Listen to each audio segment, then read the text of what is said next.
Hi there, thanks for joining us today.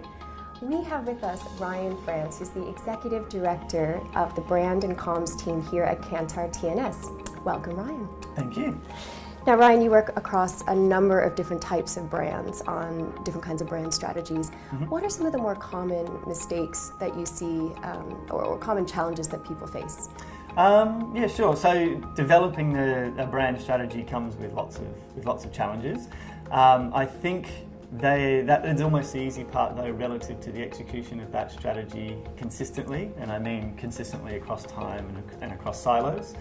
And one of the challenges we come across there, which I think is an interesting one, is the challenge of the HIPPO. The HIPPO is the highest paid person's opinion. Now, what's a scenario you might be able to share with us at how the HIPPO has an impact? I'm sure that many marketers and ad agencies would be able to relate to those times when they're working on a big idea or a brand execution of some sort, whether it be an ad or an experience or a promotion. And there's a lot of blood, sweat, tears, conversations, deliberations, ideas that have come up with and thrown out. A lot of work goes into those processes, and it's usually with a small working group. And at some point, that group needs to then present their thinking to a wider audience. And it's often at that point where the HIPPO is there and says, I don't like it. And I've had lots of people listen to that story, and they all jump up and say, yeah, there was this time. Everyone has their own war stories like that, and they remember them very clearly because there's a lot of frustration and emotion involved at those points. Yes, I'm sure. Now, tell us, what are some of the strategies to get around this scenario? I think the first thing to recognise is it's not always the HIPPO's fault necessarily. What I would always suggest is go back to the original strategy and remind everybody of what good looks like. I mean, often the problem is that people don't have agreement on what good looks like, and therefore the execution becomes a big debate. But if you start with what good looks like, how our brand is going to grow, how we need consumers to perceive our brand to achieve that growth, this is what we're aiming for, and then talk about the execution in relation to that.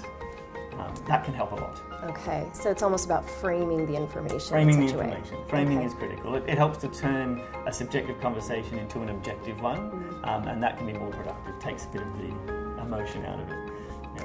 Now tell me, if you're listening to this now and you suspect you might be the HIPPO, what would be your advice to that person?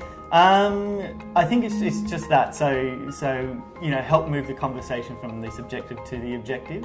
Try to take your subjectivity out of it. Whether you like something or not is not necessarily the criteria for success, right? So, I've had some very bold marketers say to their HIPPOs, look, it doesn't matter if you don't like it, you're a 50-year-old man living in Mossman, that's not our target audience. If you're really bold, you could quote Mark Ritson to say, look, you live and breathe this company, you're here every day, so therefore your opinion is not just plain wrong, but it's dangerous. So that would be a bold thing for someone to say, but if someone says that to you, maybe consider that is a valid input. And in looking at an execution, go back to the original strategy. Talk about that to begin with. What is it that we're aiming to achieve? How is it going to help us grow? And if you're the person talking to the HIPPO, maybe talk about some of the thought process that you went on. So we had option A, we had option B, we had option C. We mapped that back to strategy. If you get consumer insight at that point, all the better. I liked option A, but you can see that option B is doing the job. And that's why we're excited. Excellent. Well, thank you so much for those insights, and we thank you for joining us. Thank you very much.